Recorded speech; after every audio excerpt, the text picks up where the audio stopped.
Last time, we saw the arrival of a villain who's never showed up in any of my videos before, Dr. Wheelo. So there's pretty much no telling what he's going to try and do in this scenario. Well, at least for now. We'll be seeing all that and more in this part 3 of What If Bulma Was a Z Fighter. Of course, Wheelo notices that he's being followed by them. He does need some space right now, especially if he's going to try and take Raditz' body, but he will fight some more. It's going to be easy to fend everyone off, and then he can finally get rid of them, able to replace his body with Raditz's. And even better, he can extract Bulma's brain as well. So maybe her chasing him down is a better thing. It's an upside, not a downside. The group arrives, and oddly enough, Bulma pulls out a scouter.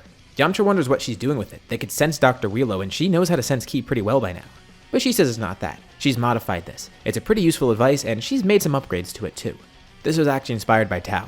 Wheelo is almost fully mechanical, which means there's probably some mechanical things she could exploit. Maybe there's a flaw in his design or something. Maybe there's some sort of weak point there that he didn't even realize was there. Obviously, she doesn't know for sure, and he probably wouldn't even know either. But that's what this device is going to do. It's going to try and analyze every little bit of Dr. Wheelo and see if it can gather any data. But it's going to take some time, so they're going to need to fight him for a bit. It can't analyze everything instantly. Dr. Wheelo definitely overpowers them, but maybe with this, they could find a way to get ahead. It'll help them easily strategize a win too.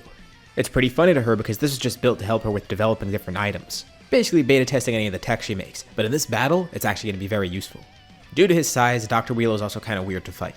He's not really too concerned. He's got enough data from all these fighters, and there's only 4 of them here too. Even the whole group wasn't enough to face him, but these 4 alone, that's going to be even easier.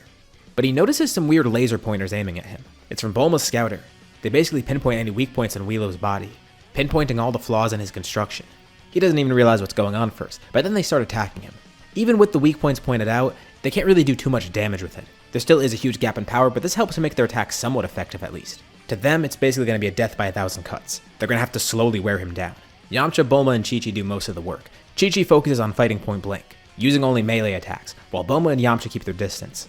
They even do some more combo attacks together. By now, Bulma has an easier time creating things out of Ki. So she creates a few projectiles, giving them to Yamcha for him to attach a spirit ball to, basically being aimbot for her. Goku tries to save Raditz. This works twofold because for one, he gets to make sure that Wheelo doesn't get to steal his body. 2, Wheelo's really focused on protecting Raditz right now. So with Goku going after him, that's a good distraction. And of course, Goku's not just going to let him die there. And Wheelo actually starts feeling some effects from these attacks. It's actually working. He doesn't know how they did it, but they're finding weak points in his construction. He blames Bulma. It's probably whatever device she has on her face.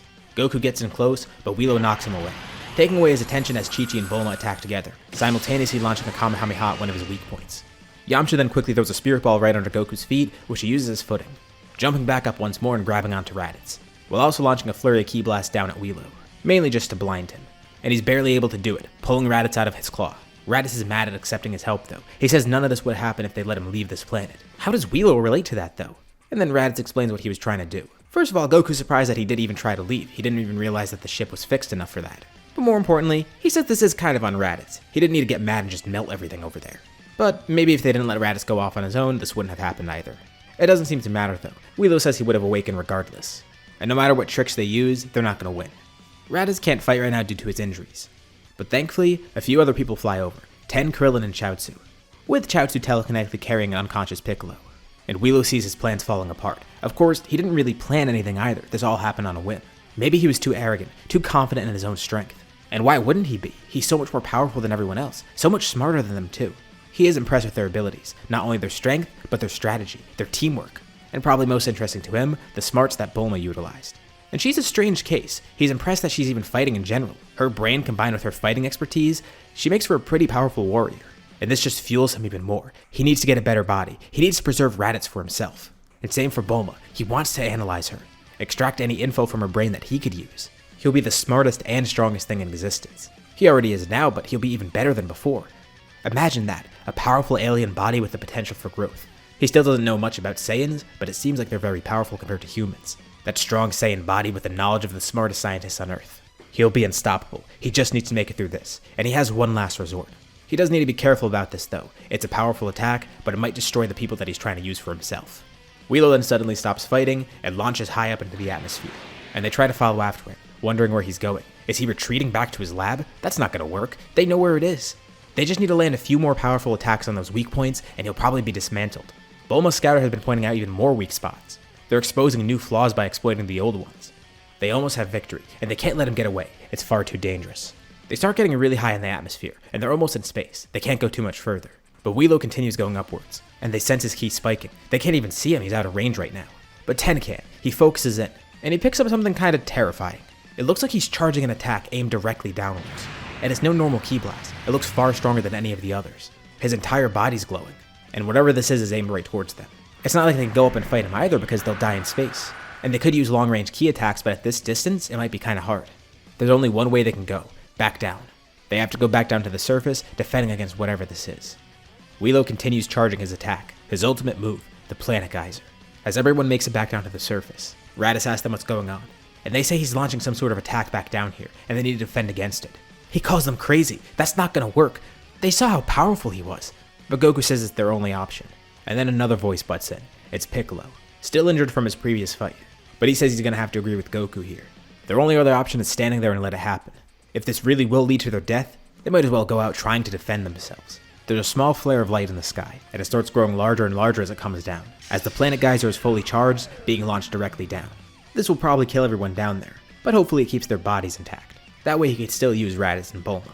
Goku and Chi-Chi start off with their own Kamehameha, with Yamcha and Bulma then joining in, followed by Krillin and surprisingly Ten. Well, if that's the attack that everyone else is doing, you might as well keep it the synergy. It's pretty easy to copy too. And Chaozu joins in as well. The group launches a powerful collective Kamehameha, with all their beams swirling together, meeting the Planet Geyser midair. And weakly from the ground nearby, Raditz lifts a hand up, launching his own blast as he props himself up, with Piccolo even joining in too. Every attack merges into one point, entering a beam struggle with the Planet Geyser. But Wheelo's attack is so massive, it's hard to hold back against. It's not a normal beam. Hell, the Planet Geyser isn't even a special move, it's an actual weapon that he has. As the Planet Geyser gets closer and closer to the ground, it spreads outwards. But Yamcha has an idea. Everyone needs to stay down here to defend against the attack, but he can leave. He asks Bulma for her scouter, and asks her to make a couple of those spears again. She wonders what he's planning, but he doesn't even say. He launches upwards into the air, holding a couple spears that Bulma gave him. And as he's flying upwards, he attaches some spirit balls to the back of them once more. And it's just like he thought. Wheelo is still up there, but he's coming closer to the planet, coming down to the surface to try and push the beam back. And now he's in sight. Yamcha uses the scouter to locate any weak points on him. And then he throws all the spears out. Wheelo sees them coming towards him. He still has to focus on his current attack, but if these hit, they might kill him. He knows they're targeting his weak points by now. And reluctantly, he stops launching the Planet Geyser, quickly moving out of the way and launching towards Yamcha, dodging all the spears that were thrown at him. But just as he's about to grab onto Yamcha, Yamcha controls all the spirit balls, circling them back around. He didn't need to aim for weak points on the front of Wheelo, actually the opposite.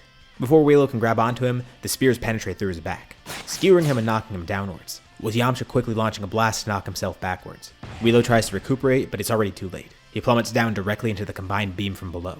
How is this possible? Has he actually been defeated? There's no way out of this. He accepts his fate and acknowledges that he's been bested by his opponents.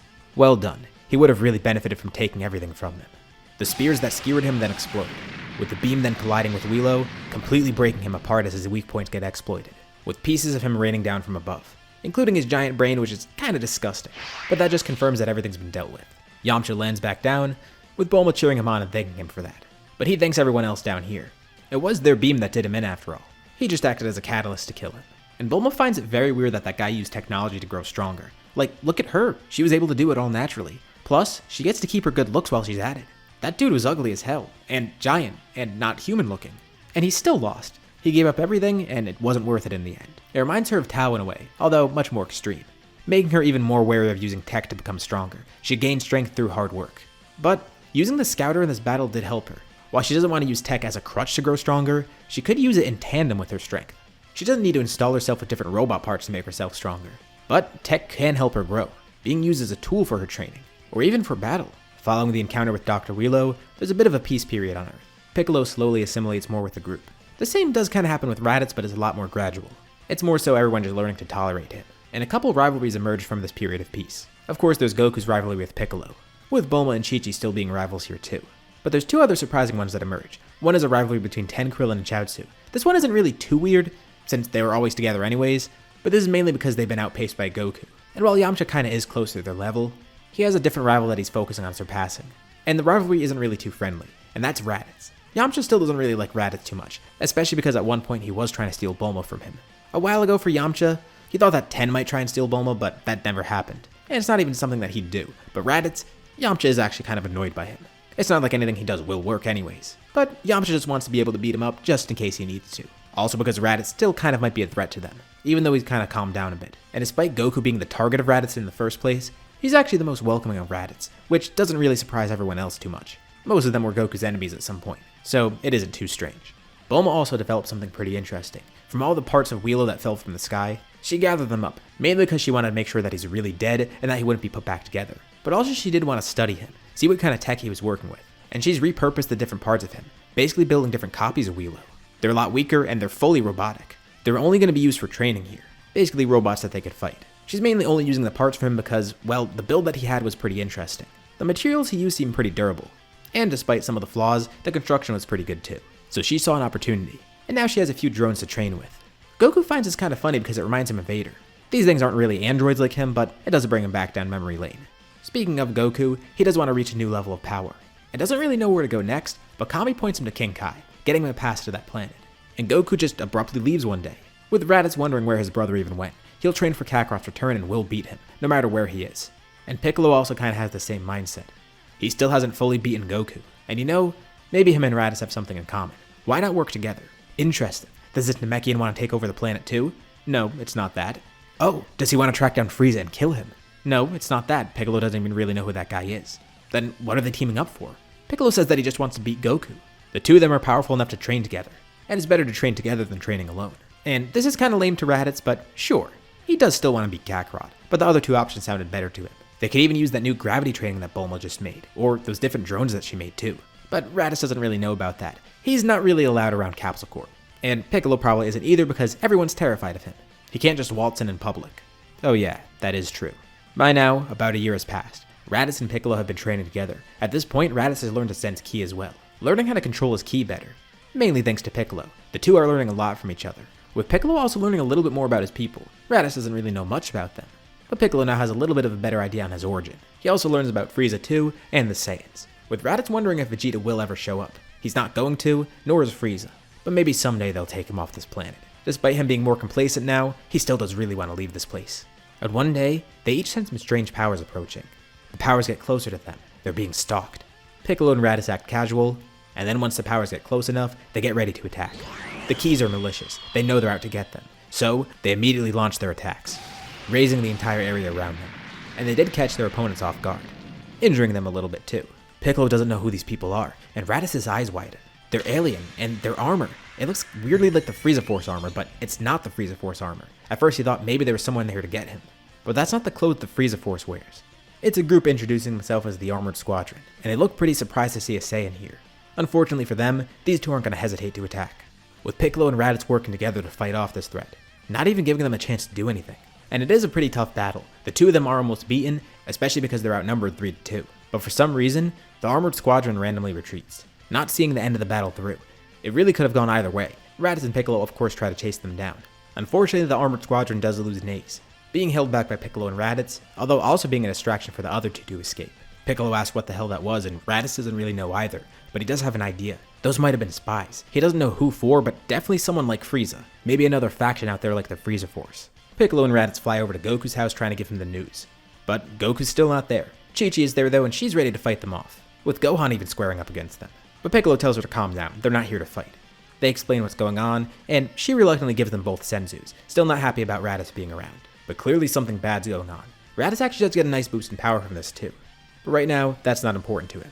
He tells her they're being spied on. But by who? Why? He doesn't know either. And they call Bulma up, who alerts everyone else. Raditz would have gone directly to her, but yeah, he's not allowed at Capsule Corp still. A few weeks later out in space, the Armored Squadron returned to their base. They tell their leader what happened. They've been scouting out different planets for a while, and this one caught their eye, mainly because their scouters picked up some pretty high powers, and at one point, a pretty weird glow from the planet, coming from Dr. Wheelo.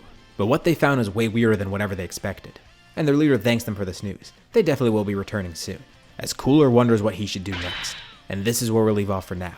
What'd you guys think about this part? Or what's going to happen next time? Leave your thoughts and suggestions in the comments below. I'd love to see what you guys think. As usual, be sure to drop a like and subscribe if you haven't already, especially if you want to see more parts of the series or if you just want to help out the channel. Anyways, thank you all for watching, and I'll see you all in my next video.